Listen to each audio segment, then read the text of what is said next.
Hello everyone and welcome to Metagame Mastery, where it's not just about what the card does, but how it impacts the game. War of the Spark preview season is upon us, and new cards are evolving and changing the meta before our very eyes. If you enjoy this content, click that like button and be sure to subscribe so you get access to all our latest videos. Without further ado, big time! Go time! Let's go. First, we'll take a quick look at a card that was actually leaked last week. It's Ajani's Pridemate being reprinted in War of the Spark. If you're not familiar with the card, it's 2 CMC, 1 colorless and a white for a 2/2 Cat Soldier. Whenever you gain life, put a +1/+1 counter on Ajani's Pridemate.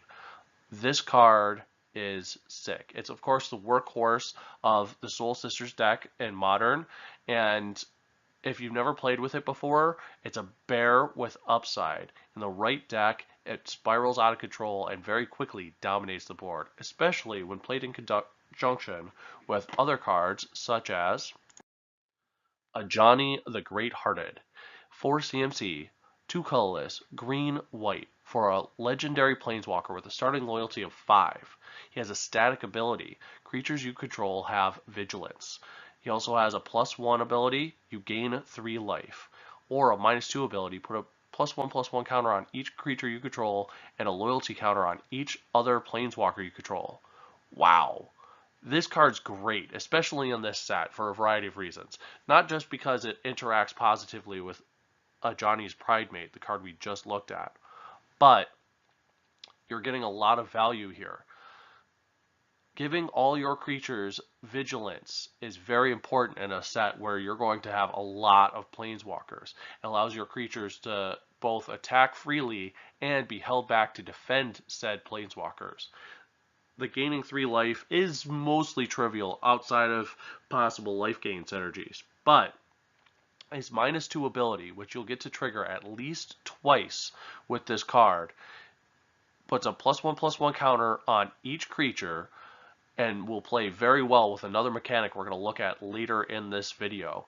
And you get to add loyalty counters to all other planeswalkers you control, which is going to be extremely powerful in this set specifically. This guy is a Super Friends all-star, both in limited and in constructed. Arlen's Wolf is 3 CMC, 2 colorless and a green for a 3/2 wolf, and it can't be blocked by creatures with power 2 or less. I like this card a lot. Normally, I don't like playing 3/2s for 3 in limited, but this ability is one that we've seen reprinted time and time and time again. In fact, it probably should have a keyword right now. Come on, R&D. We know you call it Daunt behind the scenes. Let's just make it official already. Either way, I digress. This guy has the ability to push through some sizable damage if your opponents aren't able to play creatures on curve. Not only does that put the pressure on them, but its typing plays especially well with Arlen. Voice of the Pack is 6 CMC, 4 colorless, green green for a legendary planeswalker with a starting loyalty of 7. Each creature you control that's a wolf or a werewolf enters the battlefield with an additional +1/+1 counter on it. She also has the ability to give her -2 and create a 2/2 green werewolf creature token. I actually really like this card. It's not overpowered by any means, but what we're looking at here is an ability to pump up all of your wolves and werewolves, which is very on point from flavor, with a +1/+1 counter that will remain even if she leaves the board. And +1/+1 counters synergize very well with another mechanic within this set. Also, the value of getting a minimum of 3/3 green wolf creature tokens off of this is really solid. She's going to play really well in my Grimlock EDH deck. Ob Nixilis' Cruelty is 3 CMC, 2 colorless and a black for an instant. Target creature gets -5/-5 until end of turn, and if that creature would die this turn, exile it instead. I like this card a lot in limited. It's reliable removal at instant speed. And The fact that it exiles a card prevents a lot of graveyard shenanigans, especially since it doesn't have to be what specifically kills that creature. Nixilis the Hate Twisted is 5 CMC, 3 colorless, black black for a legendary planeswalker with a starting loyalty of 5. Whenever an opponent draws a card, he deals 1 damage to that player. He also has a -2 ability to destroy target creature. Its controller draws 2 cards. So there's initially a lot of hate being thrown at this card, and I think it's because people are misunderstanding it. First and foremost, it has a pseudo Nekusar ability on it and will fit very well in Nekusar EDH decks. But on top of that, you have effectively a sack engine because you could target your own creatures to draw cards off of them, making this guy a really sweet card draw engine, giving you card advantage and punishing your opponent for trying to keep up. Tibalt's Rager is 2 CMC, 1 colorless, and a red for a 1/2 Devil. When it dies, it deals 1 damage to any target. You can pay 1 colorless and a red, and it gets +2/+0 until end of turn. So this is fine. It's kind of an underwhelming bear, but it gives you the potential to deal some direct damage later on in the game. So here he is, the character everyone's been dreading seeing in this set, Tibalt, Rakish Instigator. He's 3 CMC, 2 colorless, and a red for a legendary planeswalker with a starting loyalty of 5. Your opponents can't gain life, and he has a -2 ability. Create a 1/1 red devil creature token with when this creature dies, it deals 1 damage to any target. So this is surprisingly good for a card that has the name Tibalt. Being able to prevent your opponents from gaining life is really important, and it's actually a decent cost for only 3 mana. Not to mention, he can create creature tokens to protect himself over time and get some incremental damage in. Vraska's finisher is 3 CMC, 2 colorless, and black for a 3/2 Gorgon Assassin. When it enters the battlefield, destroy target creature or planeswalker an opponent controls that was dealt damage this turn. So normally I don't like playing 3/2 creatures on turn 3 because they have the ability to trade down. This has an ability that sort of makes up for it, because if you play it on your second main phase, after you've attacked with your 2-drop, maybe even a 1-drop, you have the ability to finish off an opponent's planeswalker, or if you manage to draw a block out of them, you can use this as removal for one of their bigger creatures. And that makes it feel a little bit better. I think this could actually see play in Limited, and it plays very well with Vraska Swarm's Eminence is 4 CMC, 2 colorless, and 2 of any combination of black and green. She's a legendary planeswalker with a starting loyalty of 5. And whenever a creature you control with Death Touch deals damage to a player or planeswalker, put a +1/+1 counter on that creature. She has the -2 ability to create a 1/1 black assassin creature token with Death Touch, and whenever this creature deals damage to a planeswalker, destroy that planeswalker. So I like this card a lot because not only are you generating tokens that you can use to defend her, but they have Death Touch, which synergizes with her ability and will continuously grow over time. And as I mentioned before, +1/+1 counters play very well in this set. On top of all that, they have a pseudo Planeswalker Death Touch, which is especially relevant in a format where there's going to be 36 Planeswalkers in Limited. This card is freaking sweet. Emergence Zone is a land that taps for a colorless, or you can pay 1 colorless, tap it and sack it, and you may cast spells this turn as though they had flash. This card is going to be amazing in Commander. It's going to play well with Gitrog Monster, it's going to play well with Titania, it's going to play well with Lord Windgrace. There's going to be so many applications for this, even in monocolored decks that it's going to be an amazing addition to the format. Interplanar Beacon is a card that I'm really excited about because it's a land that allows you to gain 1 life whenever you cast a Planeswalker spell. It taps for a colorless, or you can pay 1 colorless and tap it to add 2 mana of different colors to your mana pool. And then you can only spend this mana to cast Planeswalker spells. So it's mana fixing where you don't lose any mana for your Super Friends deck along with incidental life gain. This card is sick. It's not even legendary. You can have 4 of these in play and gain 4 life every single time you play a Planeswalker. It's going to be good in Standard, it's going to be good in Commander, and it's a great card overall. Ignite the Beacon is 5 CMC, 4 colorless, and wait for an instant. Search your library for up to 2 Planeswalker cards, reveal them, and put them into your hand, then shuffle your library. I can't imagine any format where this isn't going to be a good card. Maybe not Modern or Legacy, but this is amazing in Limited, in Standard, in Commander, and I'll tell you why.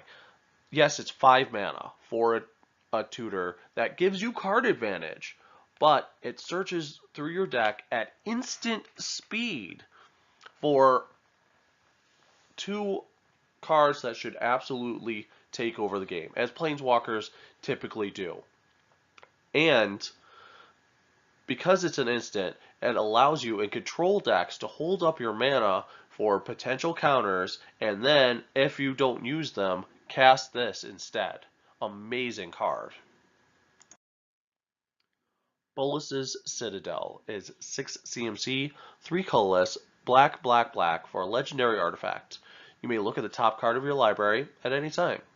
You may play the top card of your library. If you cast a spell this way, you pay life equal to its converted mana cost rather than pay its mana cost. You can also tap it, sacrifice 10 non-land permanents, and each opponent loses 10 life. So it's kind of a future sight for black, but you're paying life instead of the mana cost for those cards. This could get nuts real fast, and I'll tell you why. I'm just going to leave this image here for a second.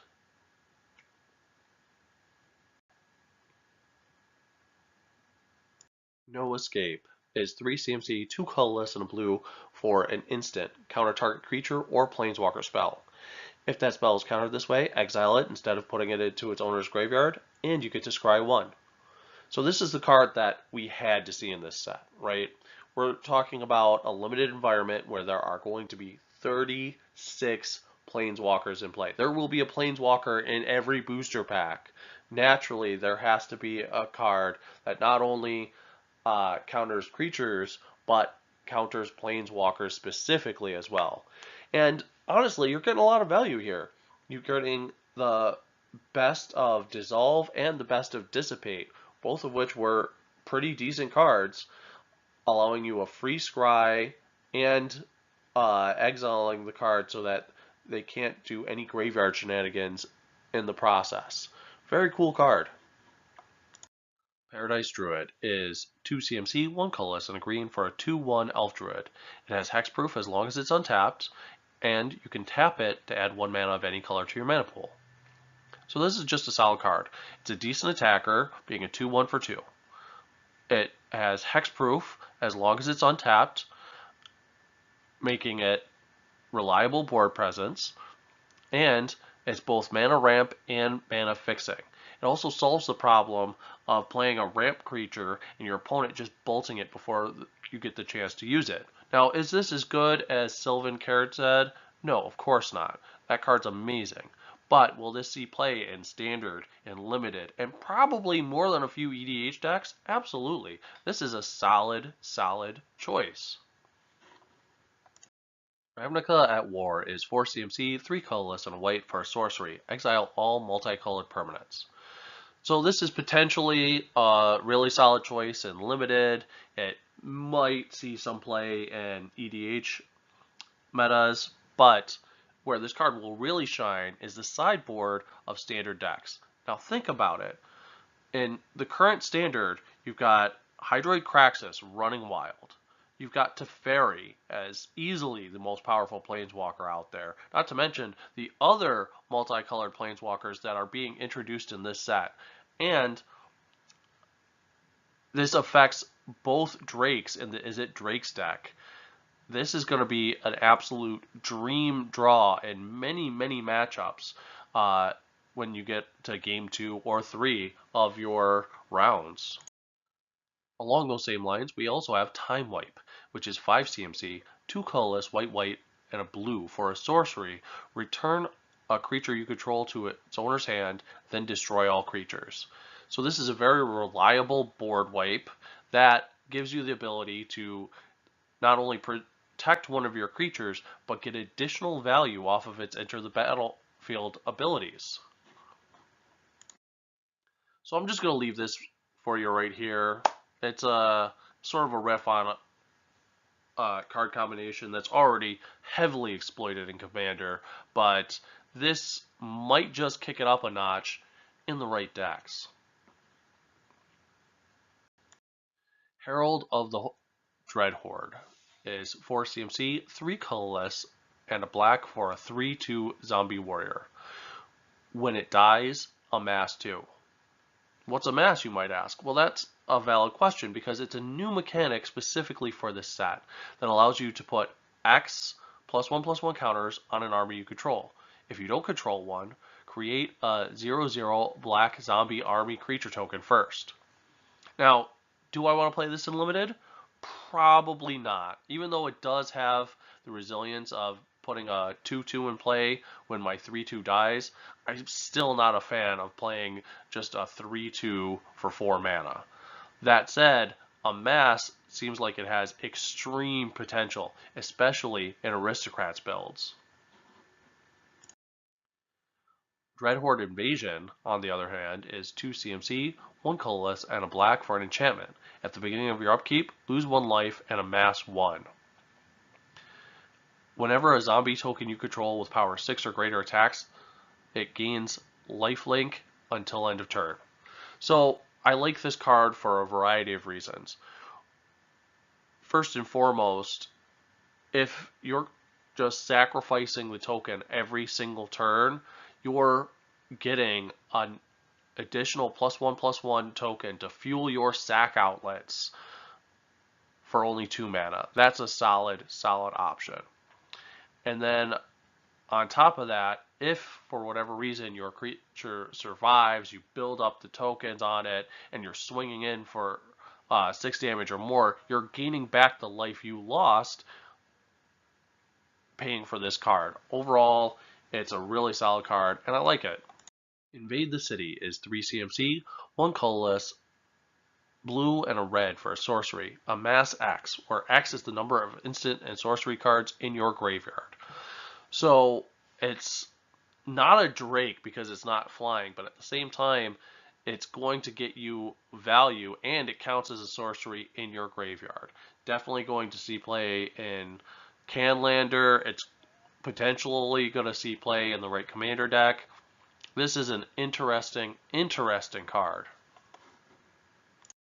Relentless Advance is 4 CMC, 3 colorless, and a blue for a sorcery that simply says amass 3. Widespread Brutality is 4 CMC, 1 colorless, black, red, red for a sorcery, amass 2, and then the army you amassed deals damage equal to its power to each non-army creature. So at worst, you're getting a 2/2 and Pyroclasming for 4 mana. That alone is solid, but if you manage to amass a larger army over the course of the game, this is going to be an entirely one-sided board wipe, which is really sweet. Flux Channeler is 3 CMC, 2 colorless, and blue for a 2/2 human wizard. Whenever you cast a non-creature spell, proliferate. Wait, what? What? Proliferate is back. Yes. The new mechanic I've been alluding to is actually bringing back an old but a good mechanic called Proliferate. This is going to play really well with the loyalty counters on planeswalkers. It's going to play really well with the +1/+1 counters on creatures, and it's going to play even better with the +1/+1 counters on the armies you amass. What it allows you to do, if you're not familiar with it, choose any number of permanents and or players, then give each another counter of each kind already there. This card is absolutely amazing. It's going to play really well in Commander. It's going to play really well in Limited. I can't wait to get my hands on one. And here we have our Buy a Box promo. Tezzeret, Master of the Bridge. He's 6 CMC, 4 colorless, a blue and a black, for a legendary planeswalker with a starting loyalty of 5. Creature and planeswalker spells you cast have affinity for artifacts. He has a +2 ability where he deals X damage to each opponent, where X is the number of artifacts you control, you gain X life. He has a -3 ability. Return target artifact card from your graveyard to your hand. And his ultimate is -8. Exile the top 10 cards of your library. Put all artifact cards from among them onto the battlefield. This card's amazing. Affinity is back. Just that alone is outstanding, especially in older formats where you have access to a variety of 0 mana artifacts. This card is outstanding. Dealing X damage to each opponent, and you gain life. It's a kill condition that's really rewards you for playing an artifact heavy deck or even a Super Friends heavy deck. I love this card. Lilianna, Death Horde General, is 6 CMC, 4 colorless, black for a legendary planeswalker with a starting loyalty of 6. Whenever a creature you control dies, draw a card. Already good. +1, create a 2/2 black zombie creature token. Okay, now you've got something that can defend her or attack. -4. Each player sacrifices 2 creatures. Okay, that's a lot of removal that you could treat as a sack outlet. And then her -9 is each opponent chooses a permanent they control of each permanent type and sacrifices the rest. Wow. So she's a catastrophe as her ultimate, but she allows you to draw a card each time one of your creatures dies. That's going to play really well in Aristocrat stacks. She can fuel Aristocrat stacks by generating a 2/2 black zombie creature token every single turn. And in a pinch, you can use her for removal or even a mass board wipe. This card is going to be amazing in Commander. It's going to be an absolute windmill slam in Limited. This is a really good Planeswalker. And here he is, Jace, Wielder of Mysteries. He is 4 CMC, 1 colorless, blue. That's really heavy color weight, but it's worth it because he's a legendary planeswalker with a starting loyalty of 4. If you would draw a card while your library has no cards in it, you win the game instead. Wait, he's a lab maniac? He's a lab maniac that is not vulnerable to creature removal? He's a second copy of Lab Maniac for your EDH decks? I'm already sold. But on top of that, he has the +1 ability. Target player puts the top 2 cards of their library into their graveyard, draw a card. Wow, that makes him really good in Limited as well. And his -8 ability is draw 7 cards. When your library has no cards in it, you win the game. Which is an important distinction because if he dies from you paying for the 8 loyalty ability, it makes it so that you still get the benefit from his win condition. Overall, this is an outstanding card. They really knocked it out of the park with this Jace. Well, that's it for today. If you enjoyed this content, click that subscribe button so you get access to all our latest videos. This has been Metagame Mastery. Peace!